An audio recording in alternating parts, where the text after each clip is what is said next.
Hello, this is Peter Murphy, President and CEO of the Illinois Association of Park Districts. Today, we are presenting another video as part of our Legends video series.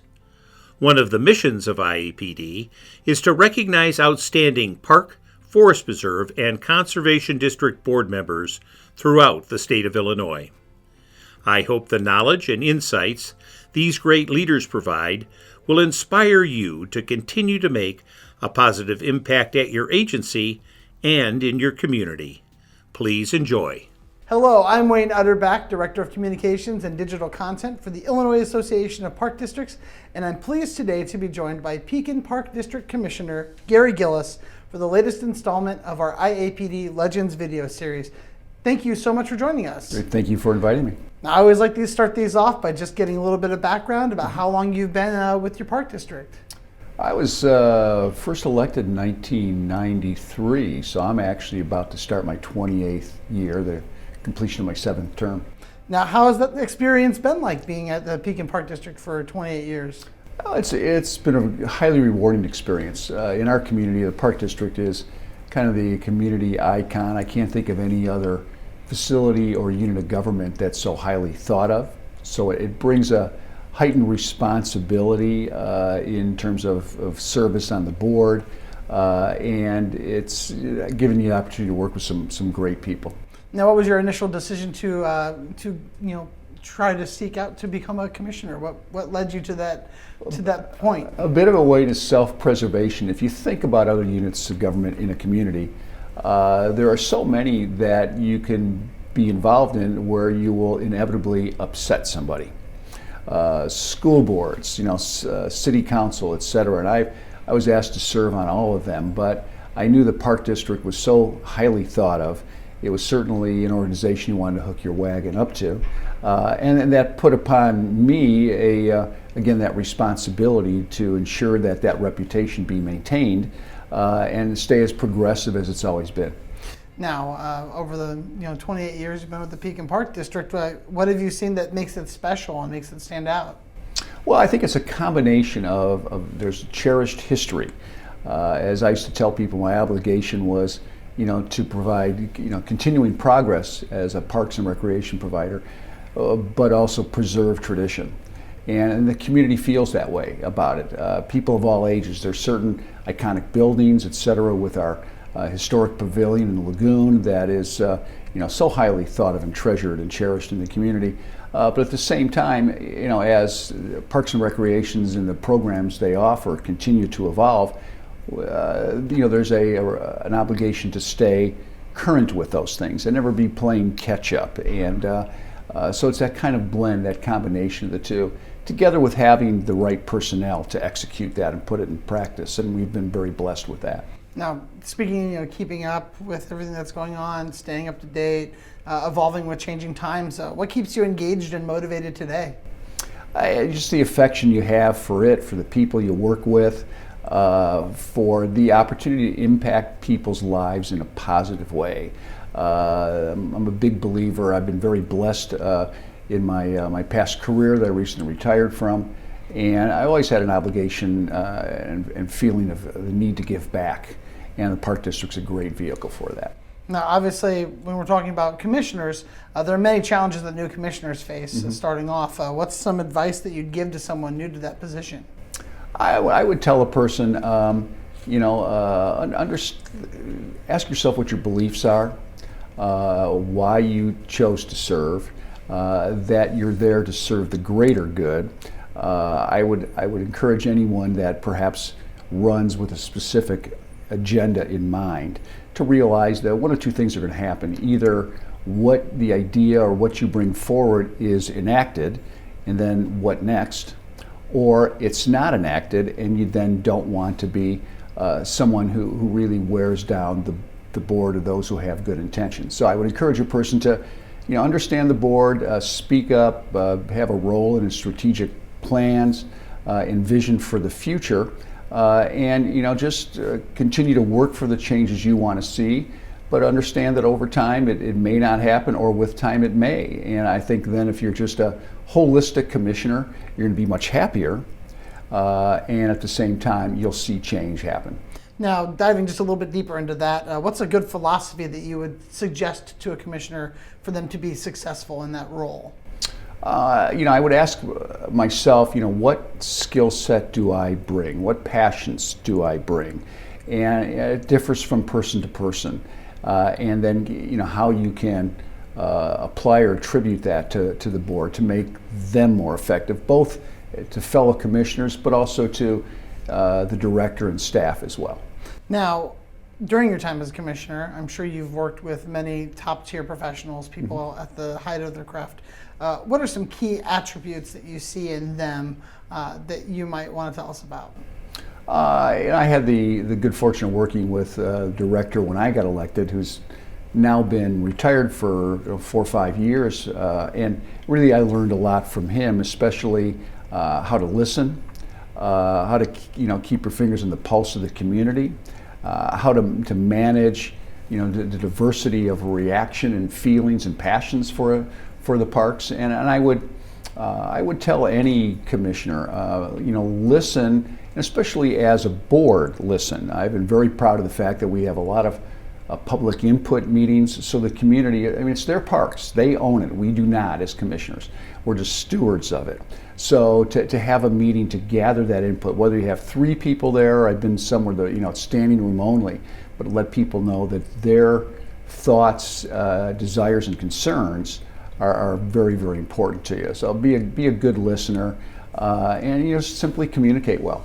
How important is communication with park district staff? How crucial is that to have those good connections? Well, I think as commissioners, basically, they all work for you as a board in a sense. So you need to demonstrate that you understand and are sympathetic to what they're doing. You may go to a meeting and you have some things that you want to see enacted, but you have to realize then you're handing it off to a group that have to fit that in with all the other responsibilities that they have. So you have to be sensitive to their job and responsibilities, their ability to execute that. I've learned over time you really have to be sensitive to the park district calendar, because you may have great ideas and things that will benefit the park district, but there's certain times a year it's better to bring it up when they're awfully busy and overwhelmed with certain services that they provide, they're seasonal, etc. Maybe you hold off on those a little bit and wait to kind of the down season, if you will, to bring those forward. Now, I'm sure you've faced many challenges over the years in your time as a commissioner. What are some challenges facing park districts, and how can you resolve those? It's a good question. I've thought of it a lot lately.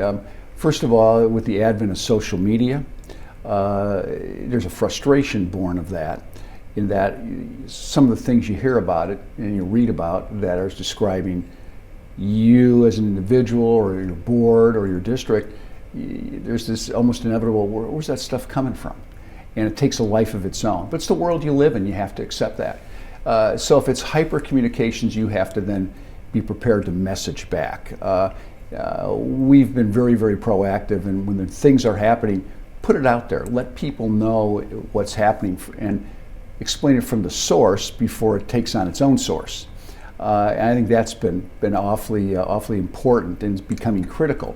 The other thing that concerns me is there another generation of volunteers coming forward, those who will show an interest in serving, who will run for Park District Commissioner. And that's one of those things where sometimes I worry about that, but then you come to things like this conference, and you see so many young, dedicated people that I realize they're out there. You just got to find them, and you've got to encourage them to serve. Now, what opportunities do you see for park districts right now? What are some possible opportunities you might be able to leverage?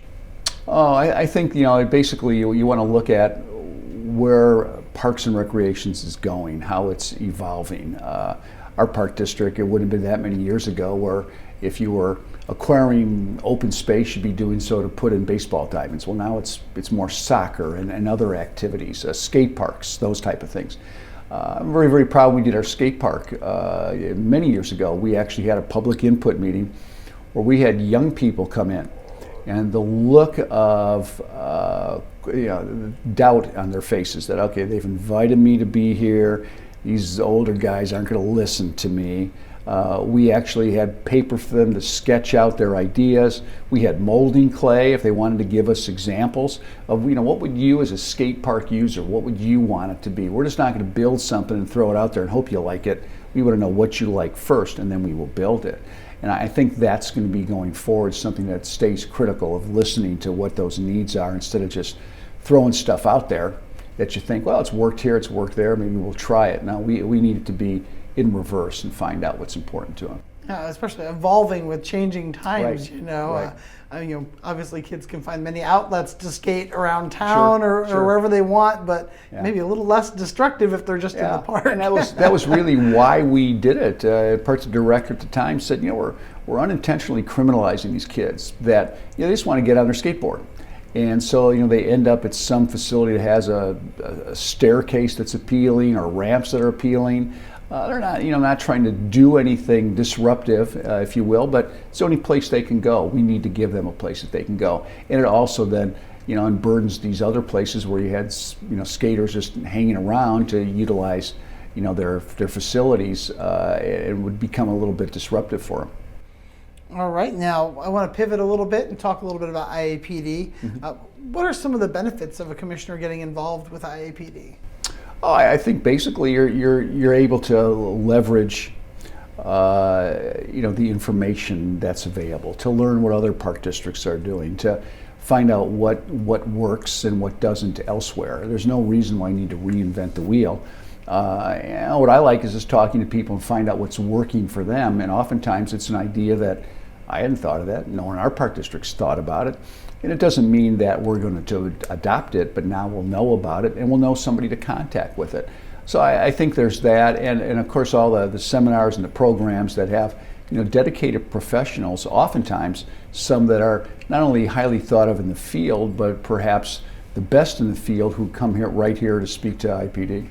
Yeah, some of those networking opportunities, it's interesting because it's almost, you learn what people are doing that's new and innovative, but you also learn a little bit about mistakes that people have made, and being able to learn from those and grow from those. How crucial is it to be able to reach out to somebody who is a peer and gain information? Oh, and the diversity of age and experience. So I mentioned that I'm very impressed with the energy and vitality of younger people, but I'm also impressed that they're willing to talk to some of us more senior to kind of gain from our experience. One of my popular, most personal quotes I like is, grow through what you go through, and to help others grow by virtue of your experience. Why have them have to go through it when you've had the proven experience? They can take that as a baseline and build from there, and maybe in the same time find they're doing something that we didn't realize before and we can modify it.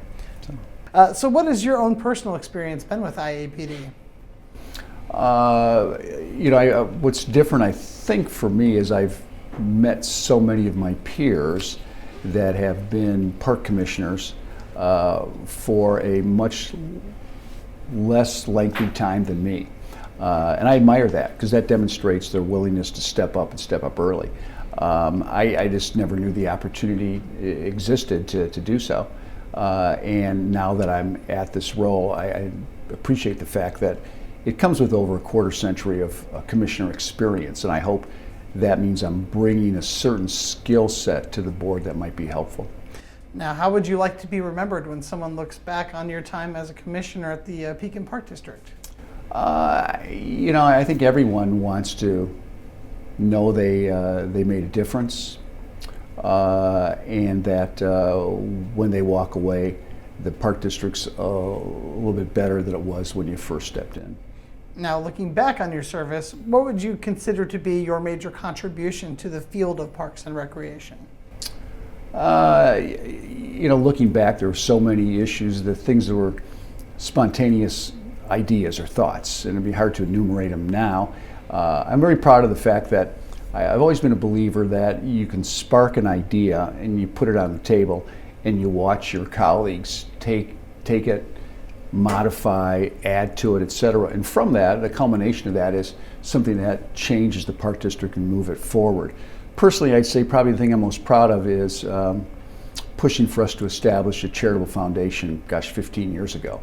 and now we have one that's 7 figures and is able to really precipitate some change within the Park District, especially at a time when financial resources are becoming more and more scarce. Can you tell me a little bit more about that organization? Yeah, the Pekin Park Foundation. We established it really. The thinking, or my thinking being, as a park district, you have an obligation to fund the community needs.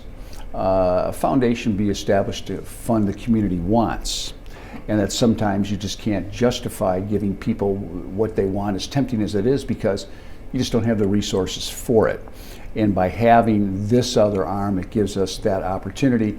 Also, we've discovered that and really kind of motivated it was there would be times people would bring the idea of wanting to make a charitable gift to the park district, and we'd spend a park board meeting discussing the gift and listening to the person and having them give their ideas, and it was so admirable how well they thought it out and their devotion to it, but it was becoming so time consuming for us.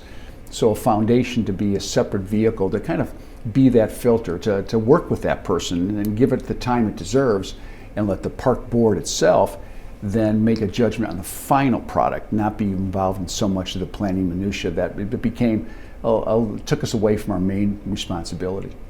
Now, what would you say is the best advice you've ever received?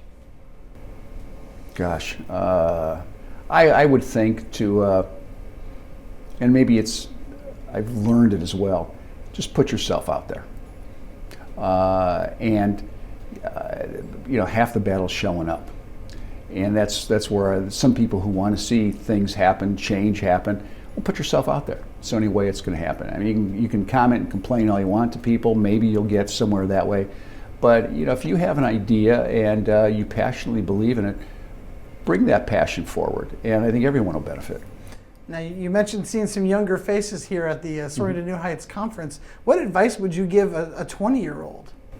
I would tell them, you've landed in a great field, that you may be involved in the only unit of government that really speaks to quality of life. Others meet important necessities, and there's pride to be derived from that. But in this case here, impacting lives directly instead of providing the platform or infrastructure for us, a little bit different. Now, what do you see as the benefits of park and recreation services, and more specifically, what is it about the Pekin Park District that you feel delivers on that? Well, I think what's interesting is, as you look at programming that you have, and you make decisions every year to continue or modify or discontinue, there are those that speak, again, with conviction and passion about programs that they participated in, that their parents participated in, and they like that continuity. Then it tells me that they valued the programs, it had a positive impact on their life, and they want that to be passed on to the next generation because they think that's important. Now, this is always fun. I love asking this question. If funds were unlimited, what would you like to see done for the Pekin Park District? It's a tough question because we're all in a sense, conditioned to know that resources will never be plentiful. I'd have to think about that because, especially, now we're in a situation. Earlier in my park career, we had resources to build and add certain things. Today, it's a situation where it calls for you to maintain what you have and not take on added responsibilities. We get contacted all the time by groups or well-minded individuals, charitable people that want to donate this or donate that, and it's like, that's great, but now what do we do with it? And what does it cost to maintain it and use it? And that's really the challenge today, is to find that sweet spot. I would look at, because of the success of our foundation, just having more and more resources, financial resources especially, set aside so as things happen, we're not scrambling to try to respond to them, but really know that, okay, we've got those resources to address those things without really taking any kind of hit or adjustment to what we're offering. All right, final question. All right. What is your vision for the future of parks and recreation in Illinois? I think it's just to stay front and center, And I think the challenge is to let people know that there is great value in participating in those programs, getting out, being active, enjoying the outdoors, both the physicality of it, but also somewhat the kind of the emotional and uplifting aspect of it. Get people to go out and walk the parks, visit the forested area you have, participate in a program, watch your children involved in that program, and learn that in an increasingly more technological time we live in, it's still good to go out, get out the old-fashioned way and enjoy what nature has to give. All right, well, that's all the questions I have for you, Commissioner. Thanks. But thank you so much for your time, and keep doing the great work you do. Great. Thank you, Wayne. Thanks for asking me. This interview was part of the Illinois Association of Park Districts Legends video series. For more interviews, please visit us at our content-rich website at ilparks.org/legends. Also, follow us on YouTube, Facebook, Twitter, LinkedIn, and Instagram for all the latest videos, resources, events, and more. Thank you so much for watching.